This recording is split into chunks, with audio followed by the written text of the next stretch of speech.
बिस्मिल्लाहिर्रहमानिर्रहीम अस्सलामुअलैकुम वरहमतुल्लाहि वबरकातुहू। स्टूडेंट्स, हम क्लास 11 चैप्टर नंबर 1 डिस्कस कर रहे हैं, जिसका आज हमारे पास टॉपिक है assessment of total uncertainty in the final result. कि फाइनल रिजल्ट में टोटल अनसर्टेनिटी क्या होगी, यही चीज़ हम डिस्कस करने जा रहे हैं।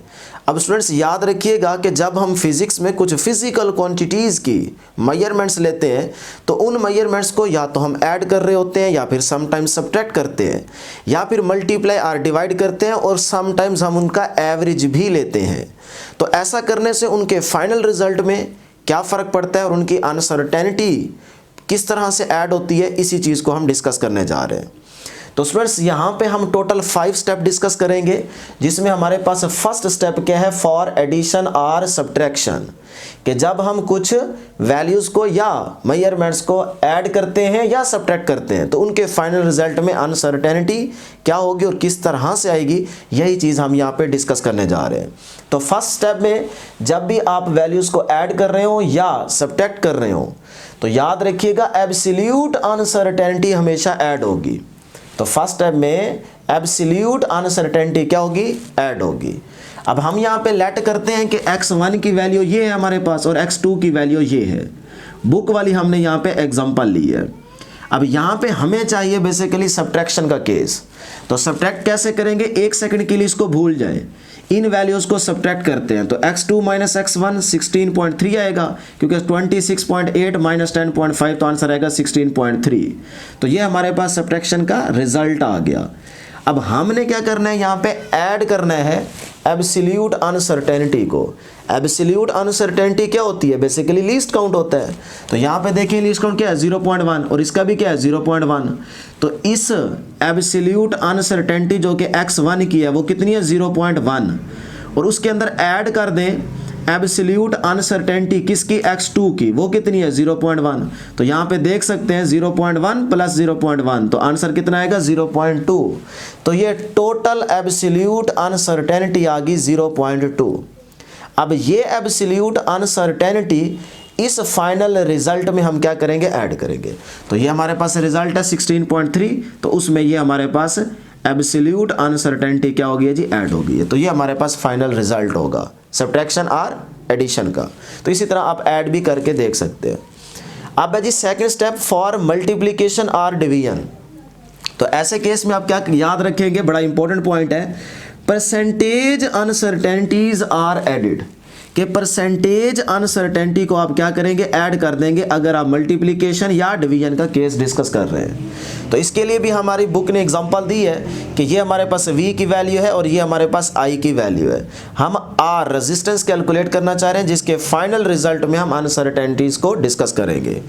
किस तरह से उसको ऐड करेंगे, हमने याद क्या रखा है, परसेंटेज अनसर्टेनिटी ऐड करनी है। तो देखते हैं जी, सबसे पहले याद रखें परसेंटेज अनसर्टेनिटी को फाइंड करने के लिए क्या फार्मूला हम यूज़ करते हैं, least count divide bye measured value multiply by 100। तो ये परसेंटेज अनसर्टेनिटी को कैलकुलेट करने का फार्मूला है, इसको याद रखना है। अब स्टूडेंट्स हम यहाँ पे पहले परसेंटेज अनसर्टेनिटी इस v में देखते हैं। तो v की हमारे पास ये वैल्यू है। तो परसेंटेज अनसर्टेनिटी कैसे निकालते हैं, least count divide bye measured value multiply by 100। तो अब इस v में देखें लीस्ट काउंट क्या है 0.1 और मेजर्ड वैल्यू क्या है 5.2। तो ये least count divide bye measured value multiply by 100 तो आंसर आएगा 2%। तो इसका मतलब v में परसेंटेज अनसर्टेनिटी क्या आई है 2%। इसी तरह i में निकालेंगे least count divide bye measured value multiply 100 तो आपकी एब्सोल्यूट या फिर परसेंटेज अनसर्टेनिटी क्या आएगी 6% आएगी। ठीक है, तो v की भी आ चुकी है, i की भी आ चुकी है। अब हमें चाहिए r। तो यहाँ पे स्टूडेंट देखें r is equal to v over i होगा। v की वैल्यू ये है, i की वैल्यू ये है। सॉल्व करें तो आंसर आता है 6.19। अब ये r का रिजल्ट है, r का आंसर आ गया है। अब इसको थोड़ा सा राउंड ऑफ करते हैं, क्यों, क्योंकि यहाँ पे देखें हमारे पास रूल कौन सा अप्लाई हो रहा है, डिवीजन वाला। तो यहाँ पे हमने देखना है कि हमारे पास लीस्ट सिग्निफिकेंट डिजिट किस वैल्यू में आ रहे हैं। चाहे आप इसमें देख लें चाहे आप इसमें देख लें, दोनों में क्या है 2 सिग्निफिकेंट डिजिट। इसमें भी 2 सिग्निफिकेंट डिजिट, इसमें भी कितने हैं 2। तो इसका मतलब हमने जो आंसर में कम से कम सिग्निफिकेंट डिजिट रखने हैं या यूज करने हैं वो कितने होने चाहिए, 2। तो यहाँ पे तो 3 बन रहे हैं, तो इसीलिए इसको राउंड ऑफ करेंगे तो आंसर क्या बन जाएगा, 6.2 ओहम। तो ये हमारा आर आ गया है। अब इसके अंदर हमने क्या करना है, बेसिकली हमने टोटल परसेंटेज अनसर्टेनिटी इस आंसर में ऐड करनी है। अब कैसे करेंगे देखते हैं। पहले हम टोटल परसेंटेज अनसर्टेनिटी कैलकुलेट करते हैं। तो देखें, परसेंटेज अनसर्टेनिटी वी की, उसके अंदर ऐड कर दें परसेंटेज अनसर्टेनिटी आई की, तो हमारे पास टोटल आ जाएगी ना अनसर्टेनिटी। तो इसीलिए इसकी परसेंटेज अनसर्टेनिटी वी की कितनी है, 2%, तो ये 2 प्लस परसेंटेज अनसर्टेनिटी आई की कितनी है, 6, तो 6 लिख दिया। 6 + 2 आंसर क्या होता है, 8। तो टोटल परसेंटेज अनसर्टेनिटी हमारे पास 8% आ गई है। सही है। अब स्टूडेंट्स हमने जो अपना फाइनल रिजल्ट लिखना है वो किस तरह से लिखना है, R = 6.2, ये रिजल्ट है, विद टोटल परसेंटेज अनसर्टेनिटी कितनी है, ये 8%। तो ये हमारा रिजल्ट है। अब हमें चाहिए अगर एब्सोल्यूट अनसर्टेनिटी में आंसर इसी R का, तो एब्सोल्यूट अनसर्टेनिटी अगर हमने इस आंसर की फाइंड करनी है तो क्या करेंगे, ये 8% हमने इस वैल्यू का निकालना है। तो वो हमारे पास जो अनसर्टेनिटी ऐड होगी वो बेसिकली एब्सोल्यूट अनसर्टेनिटी होगी इन द फाइनल रिजल्ट। तो इस वैल्यू का 8% निकालें, तो 8 / 100 मल्टीप्लाई बाय ये वैल्यू, इस वैल्यू का 8% निकाला जा रहा है, तो कितना आता है, 0.5। अब ये 0.5 बेसिकली क्या आ चुका है, हमारा इस वैल्यू का 8% आ चुका है। तो ये हमारे पास अनसर्टेनिटी इस फाइनल रिजल्ट में क्या हो जाएगी, ऐड हो जाएगी। तो अब ये क्या है, एब्सोल्यूट अनसर्टेनिटी है इन द फाइनल रिजल्ट। ठीक हो गया। तो इस तरह से आपने आर का रिजल्ट कैलकुलेट कर लिया है। अब तीसरा स्टेप है जी पावर फैक्टर। ये बड़ा इंपॉर्टेंट है, यहाँ से अक्सर एमसीक्यूज बनाए जाते हैं। तो पावर ऑफ X% अनसर्टेनिटी, ये पॉइंट आपने याद रखना है। अब हम लेट करते हैं, जिस तरह बुक वालों ने एक छोटी सी एग्जांपल ली है कि किसी भी स्फेयर का उन्होंने रेडियस कैलकुलेट की है, जो कि रेडियस की वैल्यू क्या है, 2.25 ± 0.01 सेंटीमीटर। ये आपको आर की वैल्यू उन्होंने दी है। सही है। अब वॉल्यूम ऑफ द स्फेयर क्या होता है, 4/3 πr का क्यूब। अब इस वॉल्यूम ऑफ स्फेयर की आपने बेसिकली फाइनल रिजल्ट में अनसर्टेनिटीज को डिस्कस करना है। तो इसका फाइनल रिजल्ट कैलकुलेट करते हैं। सबसे पहले स्टूडेंट्स यहाँ पे देखें कि आर की पावर आ रही है, पीछे ऐसा नहीं था कहीं पे भी, यहाँ पे मल्टीप्लिकेशन थी, डिवीजन भी थी, लेकिन यहाँ पे आप देखें आर की पावर आ रही है, तो ये पावर फैक्टर बन गया है, थर्ड स्टेप। सही है। अब इसको कैसे सॉल्व करना है वो देखिएगा। सबसे पहले नंबर पे हम परसेंटेज अनसर्टेनिटी आर में कैलकुलेट करते हैं। ये जो आर की वैल्यू है, इसमें हम आर में परसेंटेज अनसर्टेनिटी फाइंड करते हैं। तो परसेंटेज अनसर्टेनिटी इन आर कैसे आएगी, least count divide by measured value multiply by 100। तो ये देख सकते हैं, ये हमारे पास क्या है, एब्सोल्यूट अनसर्टेनिटी, ये लिखिए आपने लीस्ट काउंट की जगह, और मैयड वैल्यू ये है मल्टीप्लाई 100, तो आंसर आया आपके पास 0.4%। अब ये क्या है, परसेंटेज अनसर्टेनिटी इन आर आ गई है। सही है। अब हमें चाहिए total percentage uncertainty in V, volume में। अब आर की क्यूब भी तो बेसिकली वॉल्यूम है ना, तो उसमें आप कैसे कैलकुलेट करेंगे, ये देखें आर की क्यूब है तो क्यूब नीचे आ जाएगा, ये आ गया 3 मल्टीप्लाई आर की परसेंटेज अनसर्टेनिटी। तो आर की परसेंटेज अनसर्टेनिटी क्या है, 0.4, तो 3 को 0.4 से मल्टीप्लाई किया, क्या आ गया, 1.2%। अब ये 1.2% टोटल परसेंटेज अनसर्टेनिटी है इन द वी, वॉल्यूम में। ठीक हो गया। अब स्टूडेंट्स वॉल्यूम का फार्मूला अप्लाई करें, 4/3 πr का क्यूब, 4/3 वैसे पाई की वैल्यू, आर की वैल्यू, और ऊपर क्या आ जाएगा, क्यूब। अब इस सारे को अगर सॉल्व करें तो आंसर आता है 47.689 सेंटीमीटर का क्यूब। अब स्टूडेंट्स विद ये जो वैल्यू आई है, ये विद 1.2% अनसर्टेनिटी के साथ है, 1.2% अनसर्टेनिटी के साथ ये हमारी वॉल्यूम की वैल्यू आ रही है, रिजल्ट आ रहा है। अब हमें अगर एब्सोल्यूट अनसर्टेनिटी कैलकुलेट करनी है इस रिजल्ट के लिए, तो फिर कैसे करेंगे, 1.2% इस वैल्यू का निकालें। तो ये देखें 1.2 divide by 100 multiply by this value. अब इस वैल्यू को हमने यहाँ पे राउंड ऑफ करके लिखा है, 47.7 बन जाएगा। ठीक है। अब इसको अगर आप सॉल्व करें, तो आपका आंसर आता है 0.6।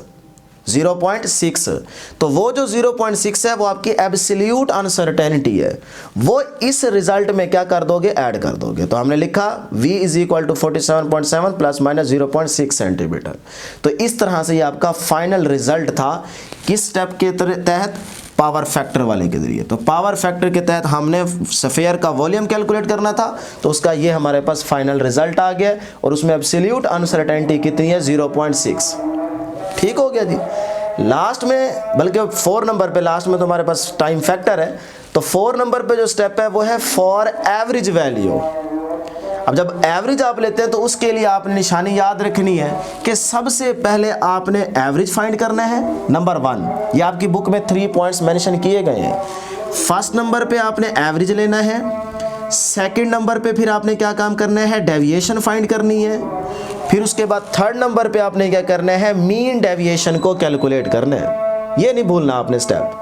तो अब हम सबसे पहले, आपकी बुक ने जो एग्जांपल लिया माइक्रोमीटर स्क्रू गॉज से, उसने यहाँ पे कुछ मेजरमेंट्स लिए हैं। बेसिकली एक वायर का उन्होंने डायामीटर कैलकुलेट किया है। तो वायर का डायामीटर जब उन्होंने माइक्रोमीटर स्क्रू गॉज से कैलकुलेट किया तो उनके पास ये वैल्यूज़ आई हैं। ठीक है, डिफरेंट वैल्यूज़ हैं, हमने यहाँ पे मेंशन कर दी है। अब सबसे पहला स्टेप क्या है, इन मेजरमेंट्स का क्या लें, एवरेज लें। तो मैंने इन मेजरमेंट्स का जब एवरेज लिया तो वो आता है 1.21 मिलीमीटर। ठीक है, ये सारी वैल्यूज मिलीमीटर में ली हुई है। तो एवरेज कैसे लेंगे, इन वैल्यूज को सम करें और टोटल नंबर पे क्या कर दें, डिवाइड कर दें। कितनी वैल्यूज हैं, 1 2 3 4 5 6, इन सारों को ऐड करके 6 पे डिवाइड करेंगे तो आपका ये एवरेज आएगा। सेकंड स्टेप क्या है, डेविएशन आपने फाइंड आउट करना है। डेविएशन मींस आपने फर्क बताना है, ठीक है, डिफरेंस कैलकुलेट करना है। अब डेविएशन कैसे फाइंड करेंगे, देखिएगा ये डेविएशन आ चुका है हमारे पास। अब ये कैसे वैल्यूज आई हैं, गौर कीजिएगा। 1.21 में से पहले ये वैल्यू माइनस करें, आंसर ये आएगा। ठीक है, फिर 1.21 में से सेकंड वाली वैल्यू माइनस करें, आंसर ये आएगा। फिर 1.21 में से ये वाली वैल्यू माइनस करें, आंसर ये आएगा। तो इस तरह से आपने डेविएशन को कैलकुलेट करना है। उसके बाद लास्ट में क्या होगा, मीन डेविएशन आपने कैलकुलेट करना होगा थर्ड नंबर पे। तो अब मीन डेविएशन कैसे आएगा कि ये जो डेविएशन की वैल्यूज आई हैं इनको सम करो और टोटल नंबर पे डिवाइड कर दो। टोटल वैल्यूज कितनी है, 6। तो 6 पे इनको सम करके 6 पे डिवाइड करेंगे तो हमारे पास मीन डेविएशन आएगा 0.01 मिलीमीटर। ठीक है, अब आपके पास जो डायमीटर का फाइनल रिजल्ट है वो क्या है, 1.21 एवरेज लिया हुआ है ना, 1.21 प्लस माइनस ये आपके पास ऐड हो जाएगा 0.01 मिलीमीटर। तो ये हमारे पास है नंबर 4 वाले स्टेप में एवरेज का डायमीटर कैलकुलेट किया हुआ है, जिसमें एब्सोल्यूट अनसर्टेनिटी हमारे पास कितनी है, 0.01। ठीक है जी।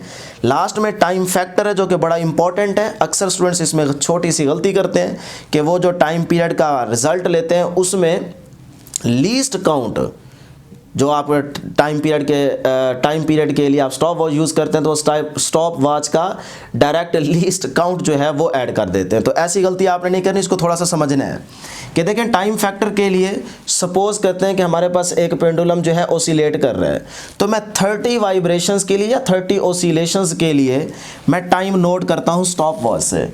तो मेरा 30 ओसिलेशंस के लिए जो टाइम आया वो है 54.6 सेकेंड। तो अगर मुझे टाइम पीरियड कैलकुलेट करना है तो time divided by number of oscillation, तो ये हमारा क्या कहलाएगा, टाइम पीरियड कहलाएगा। तो वो कितना आ गया, अगर मैं 54.6 सेकेंड डिवाइडेड बाय 30 करूँ तो हमारे पास आंसर आता है 1.82 सेकेंड। तो ये हमारा क्या आ गया, 30 ओसिलेशंस के लिए हमारे पास ये टाइम पीरियड आ गया।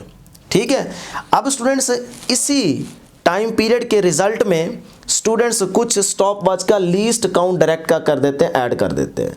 तो आपने ऐसा नहीं करना, बल्कि आपने उस एब्सोल्यूट अनसर्टेनिटी को कैलकुलेट करना है। आपने कैसे करना है कि आपने यहाँ पे देखना है least count divide by number of oscillation करना है। इस केस में टाइम फैक्टर वाले में ये बड़ी इंपॉर्टेंट बात लिखी हुई है कि least count divided by number of oscillation.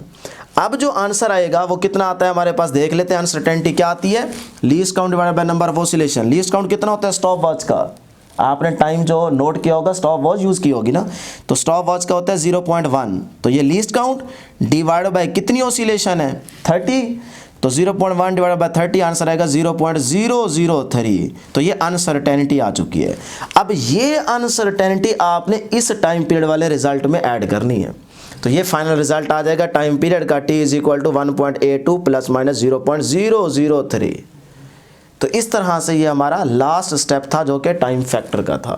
यहाँ पे आपकी बुक में एक छोटा सा नोट भी लिखा हुआ है इसी टाइम फैक्टर वाले पॉइंट के लास्ट में, कि अगर आप टाइम पीरियड का एक्यूरेट आंसर चाहते हो या ज़्यादा आप अच्छा आंसर कैलकुलेट करना चाहते हैं, एक्यूरेट आंसर कैलकुलेट करना चाहते हैं, तो फिर आप ज़्यादा वाइब्रेशंस के लिए टाइम नोट करें। मतलब अगर यहाँ पे 30 आप 40 के लिए कर लें, 10 20 के लिए नहीं करना। तो हम ये स्टूडेंट्स को कहते हैं प्रैक्टिकल करते वक्त कि आपने ज़्यादा वाइब्रेशंस के लिए टाइम नोट कर लें ताकि आपका जो आंसर है वो एक्यूरेट आए। तो ये थी स्टूडेंट्स हमारे पास आज की डिस्कशन। उम्मीद करता हूँ कि आपको ज़रूर समझ आई होगी। इंशाल्लाह नेक्स्ट वीडियो में मुलाकात होगी। अल्लाह हाफिज़।